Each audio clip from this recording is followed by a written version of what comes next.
Bien, queridos hermanos y hermanas, los que estáis aquí, los que estáis lejos de aquí, a todos, vamos juntos a considerar esta mañana la enseñanza de este pasaje del Evangelio de Lucas, capítulo 23, desde el versículo 13 hasta el 24, hasta el 25, donde seguimos hablando, porque ya venimos desde el principio del Evangelio de Lucas, venimos viendo que la vida y la obra de nuestro Señor Jesucristo iban a tener un fin, y este era el fin desde el origen y principio de la fundación del universo mismo, y antes de eso, un fin que tenía un valor y un propósito.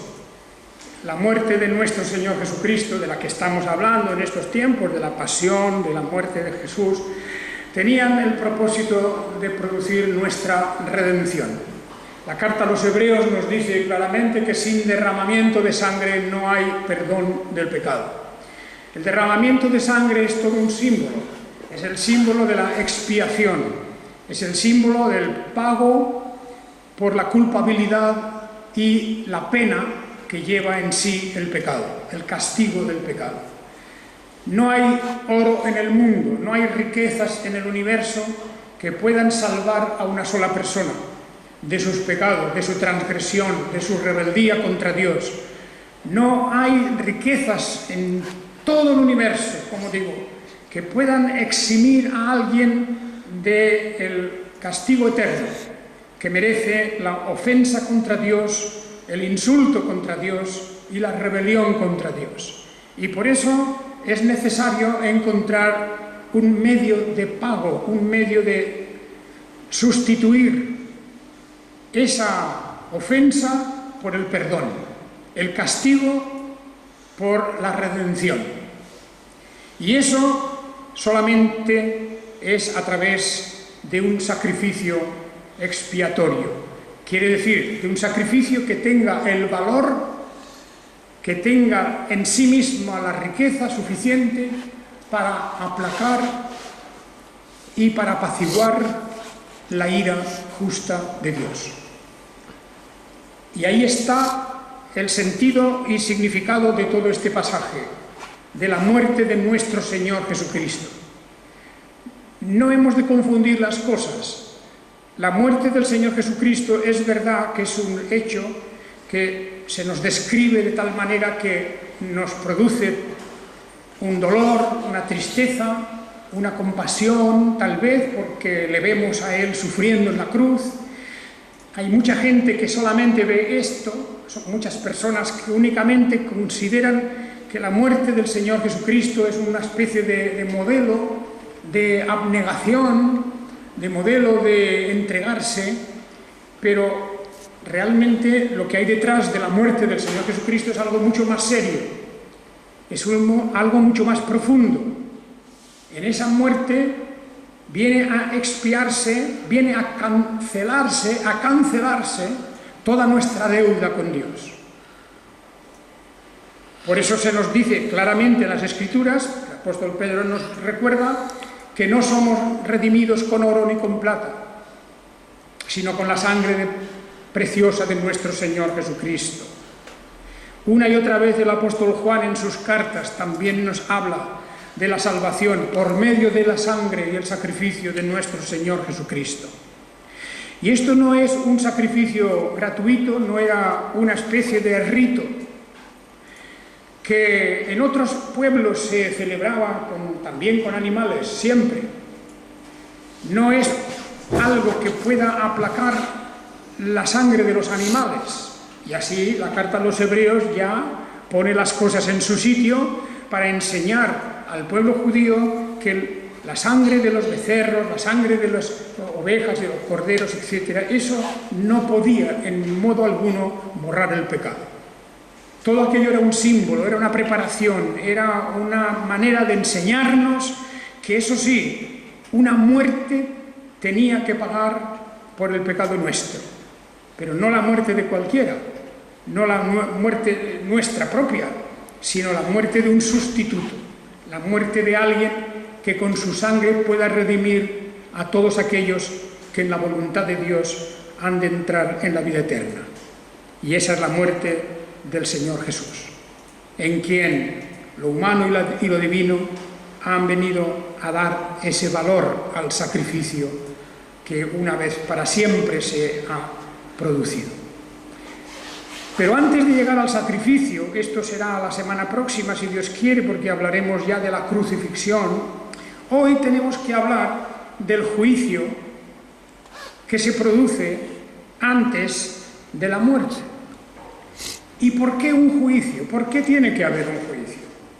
Bueno, porque hemos dicho ya que la muerte del Señor Jesús fue una sentencia deliberada, un acto deliberado, que no fue un accidente, que no murió de una enfermedad, que no murió en una batalla, en una guerra, como por ejemplo Absalón murió en una guerra, sino que la muerte de nuestro Señor Jesucristo es una muerte provocada desde los poderes de su tiempo, desde los poderes religiosos, porque ahí está el Sanedrín, ahí está el gran consejo judío, en donde están el sumo sacerdote, donde están los principales sacerdotes, donde están también los escribas, donde muchos de ellos eran también fariseos, además de todo eso. Y además de esto, pues va a participar en este juicio también los poderes civiles, no los religiosos, sino los civiles, representados por Herodes, por un lado, y por Pilato, por el otro lado. De manera que hay una confluencia, son los poderes de este mundo.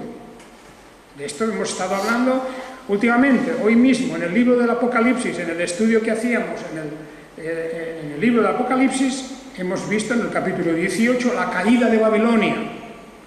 Y lo que Babilonia representaba eran precisamente los poderes de este mundo.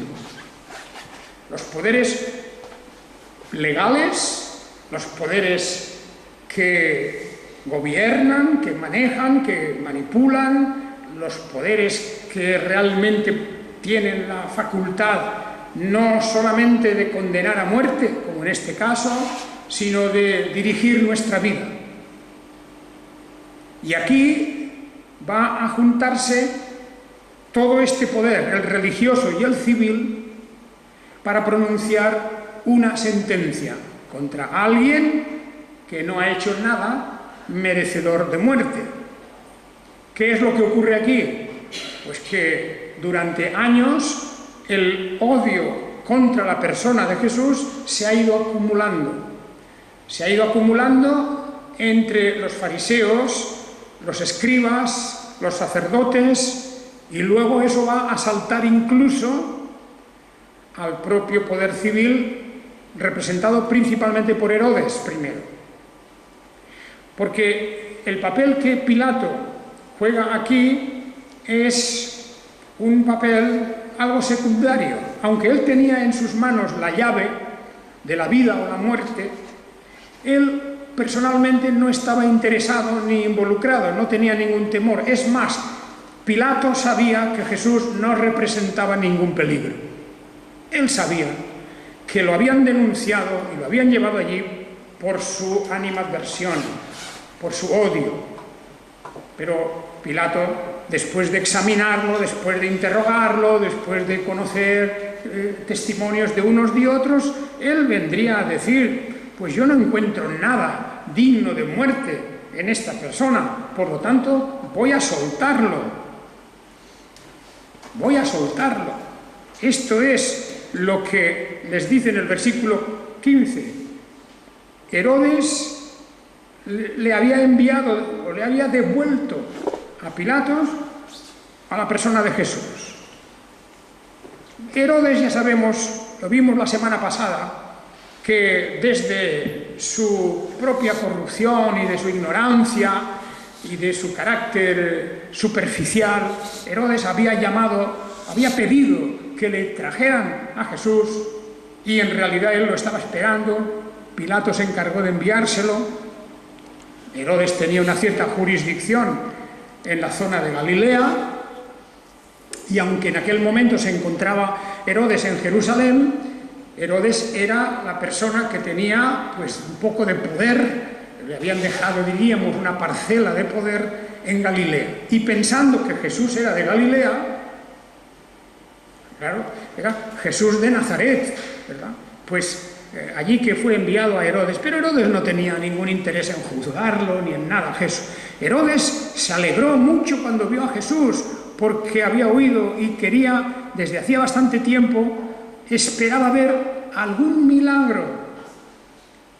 Cosa terrible cuando pensamos en la superficialidad de este hombre que tiene delante a una persona que está en peligro de muerte y no se preocupa más de ver si hace algún milagro para él, si le divierte un poco, en fin, si puede sorprenderle con algo extraordinario, ¿verdad?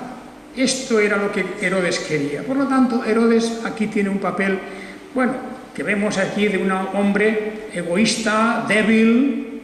Este Herodes es el que había ordenado matar a Juan el Bautista, como veíamos el otro día. De manera que la responsabilidad de todo lo que va a pasar en este juicio, desde el versículo 13 en adelante, es responsabilidad de Pilato. ¿Por qué? No porque personalmente quisiera la muerte de Jesús, ya lo he dicho. Era responsabilidad de él porque él era el oficial al mando de las tropas romanas y que tenía toda la potestad civil y económica y militar de la ocupación romana de Palestina. Él era el hombre que tenía ese poder y ese privilegio, y la vida y la muerte estaba en manos de Pilato. Bien, pero hay que reconocer que aplica, en un principio, él aplica el derecho. Estamos hablando de Roma. Roma, en toda la historia del derecho, es el origen de todo, casi. Nuestro derecho de aquí, hoy, aquí, en este país y en la mayor parte de los países europeos, nuestro derecho está apoyado y fundado sobre el derecho romano. Eran muy escrupulosos. Los romanos, en su derecho, eran gente muy escrupulosa. Tenían sus procedimientos legales que no se podían saltar. Tenían sus normas ya establecidas. Tenían prácticamente cubierto todo el campo del derecho, sobre todo la cuestión de los derechos civiles. De forma que el propio Pilato no se podía saltar en principio eso, y por esto nos dice, yo nada digno de muerte hay que haya sido hecho por él. Así pues, lo soltaré después de castigarlo, del versículo 16. Lo soltaré después de castigarlo, es decir, con unos azotes por tener la idea de que había perturbado algo, el orden público y algo así, nada más, las cosas que contaban, pero el propósito de Pilato era soltarlo, dejarlo. Y claro, esto es lo que en derecho correspondía. Él era el inocente, Jesús era inocente, totalmente. Se había fabricado contra él, se había montado toda una red de mentiras, de falsedades, de exageraciones, de interpretaciones erróneas, que Jesús había dicho que iba a destruir el templo y que lo edificaría en 3 días, cuando no se refería al templo. Claro, también le acusaban de que él se había hecho igual a Dios, y en eso tenían razón, ciertamente, pero eso era una cuestión religiosa puramente. Y Pilatos no iba a entrar en ese tema porque los asuntos de la ley de ellos no quería entrar en eso. Eso es cosa vuestra, solamente que vosotros no podéis castigar con la pena de muerte a una persona. Eso puedo hacerlo yo solo. No estaba dispuesto Pilato a entrar en la discusión de temas sobre la ley de Moisés. Y es cierto que Jesús se había manifestado muchas veces como igual al Padre, y así lo habían entendido con gran escándalo los fariseos, los sacerdotes y los escribas, todos estos. Pero eso no era motivo. Entonces, ¿cómo se iba a resolver esto? ¿Qué pasaba? Hay un momento en este pasaje que estamos leyendo de Lucas 23 que casi, cuando lo miramos bien, parece como si el propósito de que se produzca la muerte de Jesús, que eso va a fracasar, porque el hombre que lo tiene que condenar no está convencido. Al contrario, dice, yo no encuentro nada digno de muerte, por lo tanto lo voy a soltar. Lo voy a soltar. Y esto es, lo ratifica. Lo soltaré y lo castigaré, pero nada, no encuentro nada. Y es más, en el versículo 20, estamos aquí en Lucas 23:20, dice que Pilato, deseando soltar a Jesús, volvió a llamarlos, volvió a llamar a todos aquellos representantes del judaísmo, los religiosos, los civiles, etc. Todos ellos estaban allí, sobre todo los religiosos. Pero no le dijeron, no, parece que ni le dieron oportunidad de hablarles, gritaban, diciendo, crucifícalo, crucifícalo. Aquí tenemos una cosa muy curiosa, y es el poder que tienen las masas vociferantes, las masas que se amotinan, y cómo causan una impresión y causan, diríamos, un movimiento de la voluntad de las personas que tienen que tomar decisiones. Porque Pilato está decidido a soltar a Jesús. En su fuero interno sabe que allí no hay materia ninguna para poderlo condenar a muerte. Y él en ese sentido es un hombre justo y quiere guiarse por el derecho. Pero aparece aquí toda esta masa de gente que se va acumulando. Se van acumulando en las cercanías del palacio de Pilatos. Fijaos que en el Evangelio de Juan, en el capítulo 19, que es el lugar paralelo, porque conviene siempre mirar los lugares paralelos de esta historia, tenemos algunos detalles más. Allí en el Evangelio de Juan el diálogo se amplía un poquito más, que cuando dice, saliendo Pilato a ellos les dice, ¿qué acusación traéis contra este hombre? Respondieron y le dijeron, si este no estuviera haciendo mal, no lo habríamos entregado. Bueno, eso es una manera de hablar, como comprenderéis, que no significa nada, como diciendo, nosotros decidimos quién hace bien y quién hace mal. Nosotros te traemos una cosa para que tú la cumplas, cosa que Pilato no estaba dispuesto a hacer, porque era al revés. Era al contrario, era él quien tenía que tomar la decisión y decir si había algo mal o no había algo mal. Y le dijo el Pilato, tomadlo vosotros y juzgadlo según vuestra ley.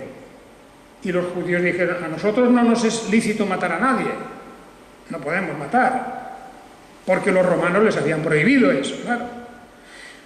Dice, para que se cumpliera la palabra de Jesús, la que dijo antes, dando a entender de qué muerte iba a morir. Y Pilato entró otra vez en el pretorio y llamó a Jesús y le dijo, ¿eres tú el rey de los judíos? Jesús respondió, ¿dices tú esto por tu cuenta o te lo dijeron otros de mí? Y respondió Pilato, ¿acaso yo soy judío? Tu nación y los principales sacerdotes te entregaron a mí, ¿qué hiciste? Jesús respondió, mi reino no es de este mundo. Si mi reino fuera de este mundo, mis servidores pelearían para que no fuera entregado a los judíos, pero ahora mi reino no es de aquí. Le dijo Pilato, ¿así que tú eres rey? Jesús respondió, tú dices que yo soy rey. Yo para esto he nacido y para esto he venido al mundo, para dar testimonio de la verdad. Todo el que es de la verdad oye mi voz. Le dice Pilato, ¿qué es verdad? Y habiendo dicho esto, salió otra vez a los judíos y les dice, yo no hallo en él ningún delito. Este diálogo que tienen Jesús y Pilato, que nos cuenta el Evangelio de Juan, es verdaderamente muy importante, porque se aclara aquí mucho, y cómo al final Pilato percibe que lo que está diciendo, por ejemplo, de que le acusaban de que él, Jesús, se había hecho rey y que con eso se había enfrentado al César. Esa acusación no se sostenía. Jesús estaba hablando de un lenguaje que el propio Pilato entiende que no se refiere a cuestiones reales, materiales, de lucha por el poder, no es un sedicioso, no es un rebelde, no está organizando ninguna revuelta, todo eso no existe. Y Pilato reconoce que verdaderamente Jesús es inocente y se lo dice a ellos. Pero hay esa pregunta, ¿qué es la verdad? ¿Qué es verdad? Está como en ese momento Pilato, que claro, era indudablemente un hombre culto, era el procurador romano, era una persona ilustrada, una persona que tenía indudablemente conocimiento de las corrientes de la filosofía, etcétera, de aquel tiempo, y el tema de la verdad era pues un tema central de los pensadores de la filosofía. Esto, y le interesaba a él saber esto. Como a tantas personas les gustaría saber qué es la verdad, qué es esa palabra, qué significa. ¿Qué significa? La respuesta está en las mismas palabras de Jesús en otro lugar, cuando dice: yo soy el camino y la verdad y la vida. Como también él puede decir: el rey soy yo, pero no el rey de este mundo. No se refiere a la Tierra, al planeta Tierra, se refiere a esta realidad visible que tenemos en torno nuestro. Y sobre todo, no soy el rey, no estoy aquí como rey del orden y de la estructura del poder de este mundo. No es eso lo que me interesa. No es el poder político, no es el poder militar, no es el poder económico, no son esos los poderes de los que yo soy rey.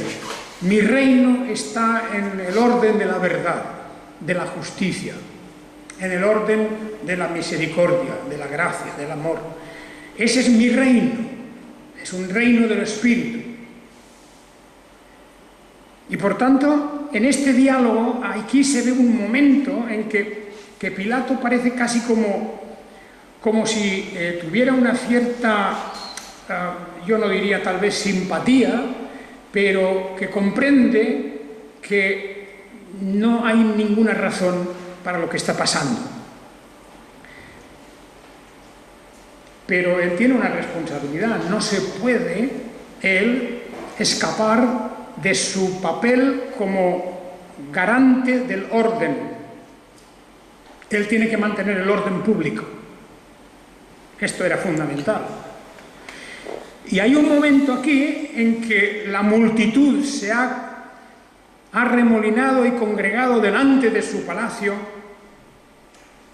y empiezan a gritar: crucifícalo, crucifícalo. Y podemos imaginar aquí lo que representa una multitud de personas gritando y gritando, pero con sus ojos que se salen de sus órbitas, con la rabia retratada en sus rostros, con el odio en sus palabras. Es una reacción extraña, porque es la reacción diabólica, es la reacción de los poderes de las tinieblas, la misma reacción de odio que movió al padre de este Herodes a matar a los niños en Belén, tratando de liquidar cualquier pretensión de que alguien pudiera ser el rey. Porque el mensaje que había recibido el viejo Herodes era que había nacido el rey de los judíos. Ese era el mensaje. Y aquel hombre, que era un paranoico, oyendo que había nacido el rey de los judíos en Belén, hacía un poco de tiempo, amplió el tiempo y mandó que hasta los 2 o 3 años se liquidara a todos los niños, para asegurarse de que todos los niños en Belén, incluyendo por lo tanto también al rival que podía venir, murieran. Ya Jesús no estaba en Belén en aquel momento, pero murieron aquellos niños. Pues ese odio que lo vemos incluso también en el libro de Apocalipsis, cómo se persigue al niño que ha nacido de la mujer, que ha salido del pueblo de Dios. Ese niño también es perseguido por Satanás para destruirlo. Odio, odio y odio es lo que se acumula en todo este momento. Por lo tanto, hay un juicio aquí, pero ese juicio queda desvirtuado. No se puede llevar a cabo hasta el final, porque Pilato se encuentra frenado por la multitud, la masa de gente. Y ¿sabéis qué pasa? Que esto es una especie de cuestión que han estudiado muchos los que han estudiado la reacción de las masas. Las masas siempre tienen la razón. Es decir, si hay una multitud de 1.000, 2.000, 5.000 personas, lo que sean, gritando y con desencajado su rostro y pidiendo algo o condenando a alguien, pues ya está condenado. Ya está condenado. Ya tienen razón ellos, porque son tantos y con tanto odio y con toda esa fuerza que cualquiera se opone. La verdad, dicha tranquilamente, expuesta sobriamente, la verdad ya no tiene valor ahí, porque no escuchan, porque sus propósitos de destrucción ya están tomados. Y por lo tanto, la masa de gente tiene más poder que cualquier cosa. Claro, naturalmente, por eso es lo que sabemos por la historia, pues de lo que es el triunfo de las revoluciones. Las revoluciones, que cada una por una causa, cada una por unos motivos. Las revoluciones luego, por cierto, luego siempre se autodestruyen a sí mismas, porque como lo que las motiva siempre eso es el odio, pues acaban destruyéndose a sí mismas. Pero de momento se pueden llevar por delante a cualquiera. Lo justo, lo honesto, o lo que no sea así, es de igual, todo se lo llevan por delante. Es la fuerza de la masa. Y aquí estaban gritando: crucifícalo, crucifícalo. Y les dijo él por tercera vez: pues qué mal hizo este, ningún delito de muerte hallé en él. Y repite pues lo de antes: después de azotarlo, lo soltaré. De manera que Pilato lo vemos aquí resistiéndose. Los otros evangelios nos cuentan otros detalles, conviene que los veáis. Interviene incluso la mujer de Pilato, que ha tenido como una especie de sueño sobre esta cuestión, y luego también hay un momento en que el propio Pilato, famoso acto en el que lava sus manos y dice: yo soy inocente de la sangre de este hombre, pero tiene que doblegarse. Se doblega ante la masa de gente que no tiene razón, que está movida por el odio. Y podríamos decir: toda esta masa de gente, ¿por qué odiaba a Jesús? ¿Algo mal les había hecho a ellos, a cada uno de ellos? Es curioso porque cuando hay una masa de gente, si pudiéramos coger a cada uno aparte, ¿verdad?, tranquilos, fuera, en un lugar apartado, y pudiéramos llegarle a un interrogatorio y a una conversación, etcétera, podríamos ver que todo eso que ocurre cuando está dentro de la masa, eso no tiene consistencia ninguna, porque a esa persona en concreto lo más probable es que nadie le ha hecho nada. Y menos en este caso. ¿Qué había hecho Jesús contra estas personas? Los que estaban ahí gritando. ¿Es que acaso eran todos fanáticos religiosos como los fariseos? No. Ya sabemos cómo estaba Israel en aquel tiempo. Ya sabemos que en el templo comerciaban, cómo iban cada uno por sus intereses. Ya sabemos cómo con tanta hipocresía pues lo que les interesaba lo hacían y lo que no, no. Ahí se denuncia todo eso en los evangelios, y toda esa gente estaba ahí gritando, y jamás Jesús había hecho nada contra ellos.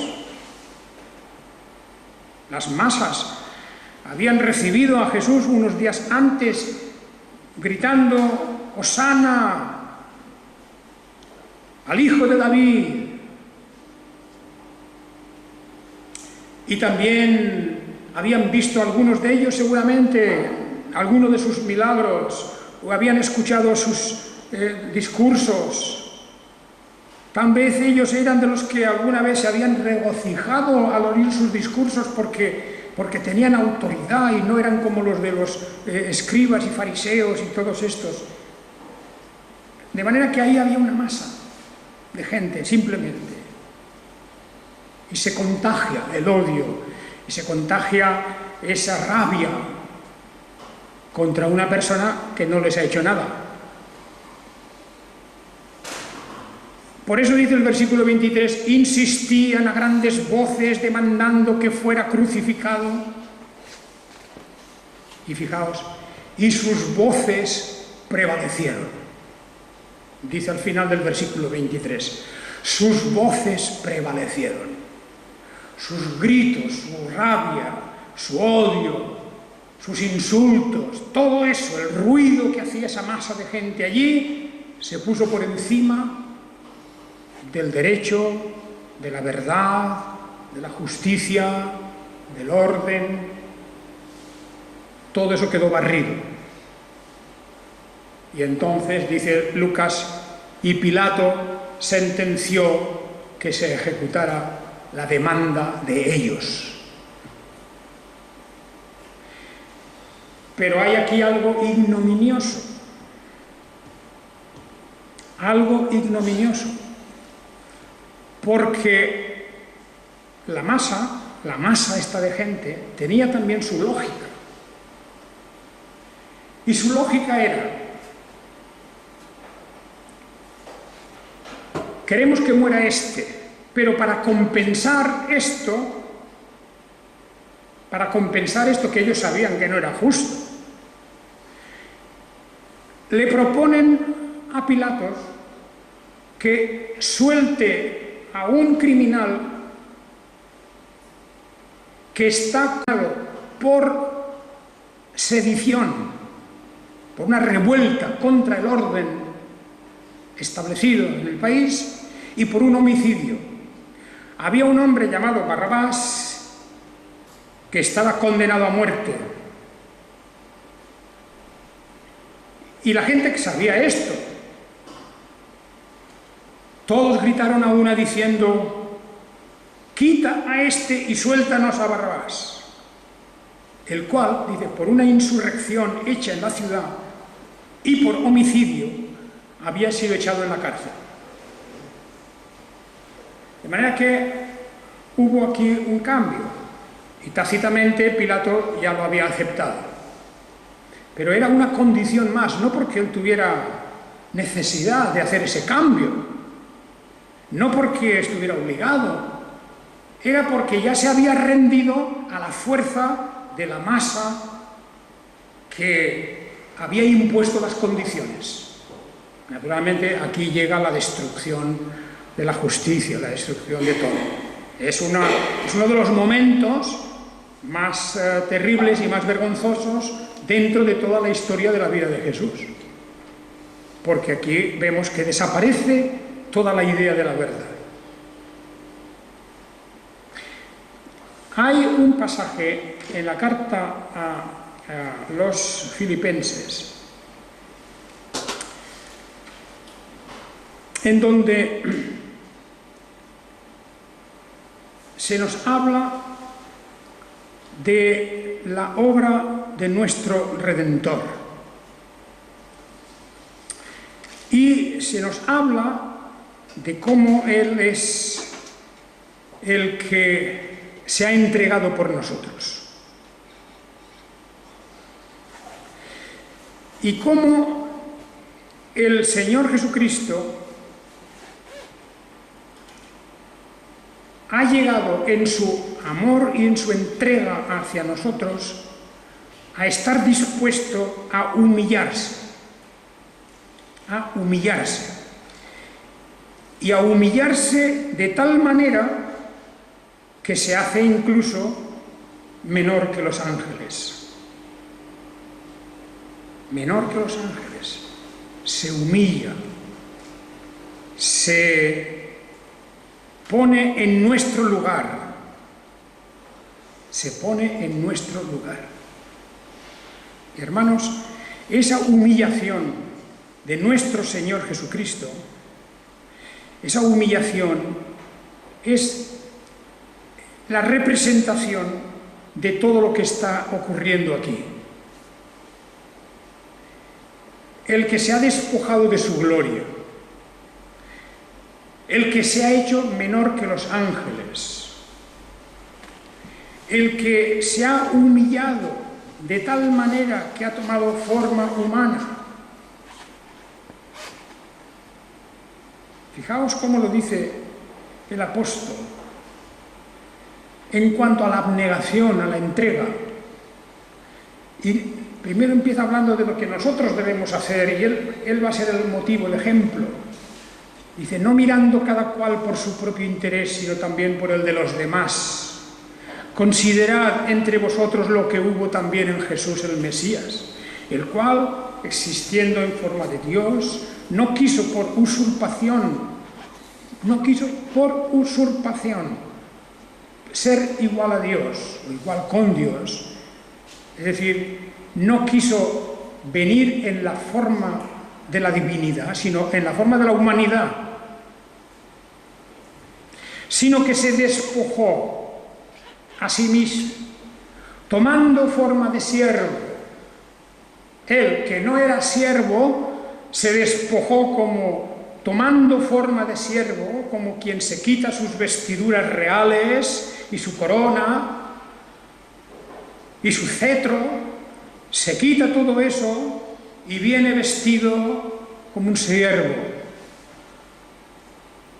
Se despojó a sí mismo tomando forma de siervo, hecho semejante a los hombres, y hallándose en la condición de hombre, se humilló a sí mismo al hacerse obediente hasta la muerte y muerte de cruz.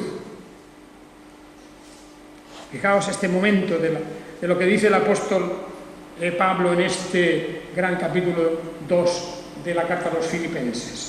Porque lo que está ocurriendo aquí en este momento es que el juicio y luego la crucifixión, naturalmente, que es lo que sigue, todo eso engloba la dimensión insondable de la humillación de nuestro Señor Jesucristo. La humillación no solamente fue lo que ocurrió en el patio del palacio del sumo sacerdote, los azotes, la corona de espinas, el cetro, las burlas, todo lo que vino de la forma en que lo avergonzaron y humillaron. No, eso es una parte, pero la verdadera humillación del Señor Jesucristo está en lo que estamos hablando, en un juicio y luego la crucifixión, claro está, pero que comienza por este juicio en donde no se respeta ninguna regla. Fue la fuerza de la masa enfurecida, rabiosa, con un odio irracional. Jesús se sometió a eso. Jesús se sometió a eso, porque Él para esto había venido y Él sabía lo que le esperaba, lo que le aguardaba, y que en ese momento no valía para nada tener la razón, decir la verdad, tener realmente en sus manos, incluso tenía el poder de deshacer o de parar todo aquello, lo podía hacer. Si mi reino fuera de este mundo, yo llamaría a mis servidores y vendrían y me librarían de aquí, me sacarían de esto. Pero no lo hizo. De manera, hermanos, que ahí tenemos este aspecto que es una parte de la gran humillación a la que Él se somete. Se somete a la humillación de un juicio injusto, donde no prevalece la verdad. Todo eso hemos de preguntarnos, ¿y por qué eso? Porque no iba a morir él, como he dicho, de un accidente, iba a morir en un proceso y en una muerte, sustituyendo a un criminal, intercambiado por un criminal que la masa de la gente pidió que soltaran al criminal y mataran a Jesús. Que esto debe estremecernos a nosotros, debe de poner en nuestro corazón la idea y la dimensión del amor de Dios, de la entrega y de la abnegación del Mesías. Bien, queridos hermanos, pensad en estas cosas, porque el domingo que viene, si Dios quiere, vamos a hablar ya del momento mismo de la muerte en la cruz. Pero para hablar de esa muerte en la cruz, yo creo que era muy bueno y muy importante que recordásemos lo que está pasando antes, porque la muerte ya es la muerte, es el último momento, lleno, cargado de lecciones, de enseñanzas, pero la decisión de su muerte aquí la tenemos, ¿verdad? Y vemos muy de cerca el poder de las tinieblas, el poder del mal y del error y del odio. Pero es un poder pasajero, no es el poder definitivo, nunca triunfa. Y ahí tenemos el siguiente episodio, que será la muerte y resurrección, juntos, la muerte y resurrección del Señor Jesucristo. Que el Señor os bendiga y guarde su palabra en vuestra mente, en vuestro corazón, hasta que nos volvamos a ver aquí.